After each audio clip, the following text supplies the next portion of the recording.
Årstallet er 2038, vi er i Detroit, og Androids er blevet en meget, meget almindelig ting. Her der står Adam, og han har været med til at skrive historien. And first of all, Adam, why Detroit? So Detroit is an interesting city with a very interesting legacy. It was the home of the Ford Motor Company. And cars, there's a lot of parallels I think between cars and androids in that we've imagined a world where androids have transformed society. And cars I think did a similar thing. They didn't just change the way people travel, they changed the way, the patterns we live in, what cities were commutable, they changed the working day. So there was really this connection between androids as the kind of second industrial revolution for the United States. And it's quite a near future. Do you believe in that will be possible, that we've got androids running all over the place? Yeah, I mean, it's an interesting question. So it's set in 2038, it is a very near future, and we wanted a world that felt real. So we had a rule, for example, that there would be no technology in the game that doesn't already exist in a lab today. So we spent a lot of time scouring to see what was coming out in labs. Is it realistic? To my mind, it is realistic, and even more than being realistic, somehow it's a future that's already upon us. And what I mean by that is we are already living in a society where smartphones, the internet, AI on the horizon, technology has developed so quickly, and we still haven't figured out the moral implications of a lot of this stuff. So I think that the world not only feels credible for the future, I think it feels credible for now, actually. Should we be frightened of the future with AI?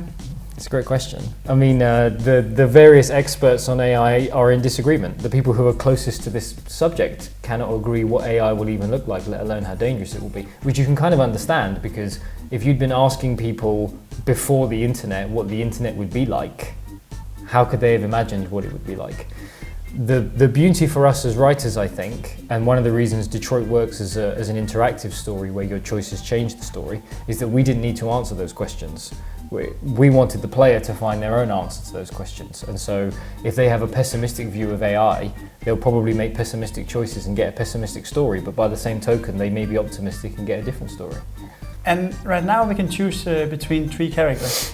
Can you tell a bit more about those androids? Yeah, so you play as all three characters. The story moves between them. So their names are Kara, Connor, and Marcus. Kara is an android taking care of a human child, and they're on the run together. Some players will know her from the Kara short video that came out years ago. Then there's Marcus, who becomes the leader of a group of deviants who are struggling for freedom. And as him, the player will need to decide what means are justified. Is violence justified? Is non-violence the way to go when trying to lead a group of oppressed people? And Connor is a hyper-advanced prototype designed to hunt and destroy deviants. So the three androids have three very different perspectives on this central question of, can a machine become something more? Can it become human? And how can it be that you added this story tree? So the flowchart is interesting. The flowchart comes up at the end of each scene, and it shows you what playthrough you had amongst all the other possible playthroughs. And it also allows you to jump back and make alternate decisions. Now, I think this is interesting for players because it's a way of honestly showing how much bending there is. So the player knows if he got a certain ending that it was one amongst many, that the sense of bending is not fake. It's not like there's just a couple of endings. Also, it shows the connection between the choice you make and the ending you get. So we have this line that runs through the events you've played, and that shows that the game really listens to your choices, they really matter. And the checkpoint system, jumping back and playing stuff, is interesting, I think, because it allows you to explore alternate branches of the story. If you're curious about a decision or about an alternate possibility, you can focus in on that, jump back and experience it. And if you should write the story for the real world, would you say that androids will be a good thing or a bad thing? I mean, I think I don't know, but I think that nobody can know, if you see what I mean. I think anybody who is convinced that they will be good or bad is not much of a student of history, in that what we do know, I think, is that a technology like this always has unintended consequences.